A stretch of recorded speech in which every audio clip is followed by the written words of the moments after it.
সরকারের আমলে তাদের জন্য কোনো অর্থ বরাদ্দ হয়নি, ফলে বন্ধ ছিল কাজ। কৃষি বিকাশ শিল্পকেন্দ্রের কয়েক হাজার কর্মী সংকটে পড়েছিলেন। নতুন সরকারের সময় থেকে হাসি ফুটল তাদের।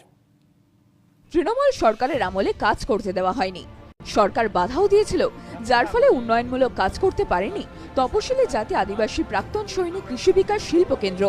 বহু কর্মচারী সংকটে পড়েছিলেন। সাংবাদিক সম্মেলনে ওই অভিযোগ করলেন সংস্থার সম্পাদক সৌমেন কোলে। বর্তমান সরকার তাদের পাশে দাঁড়িয়েছেন বলে তিনি জানান।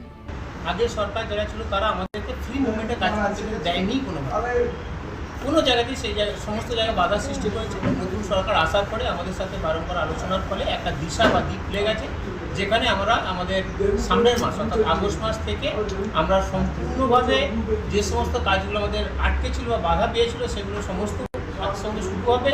সারা রাজ্য জুড়ে ওই সংস্থা লাক্ষা চাষ, মৌমাছি পালন থেকে স্বচ্ছ ভারত অভিযান কর্মসূচিতে হাত লাগায়। আকাশ বার্তা।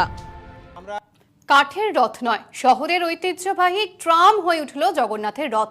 গড়িয়াহাট থেকে এসপ্ল্যানেড হয়ে শ্যামবাজার পর্যন্ত ট্রামে সফর করলেন জগন্নাথ, বলরাম ও সুভদ্রা। শহরের ঐতিহ্য ট্রাম সংরক্ষণের বার্তা দিতেই এই অভিনব উদ্যোগ। ট্রামের গায়ে ব্যবহার করা হয়েছে জগন্নাথ দেবের বিভিন্ন ছবি ও রথযাত্রার সাজসজ্জা।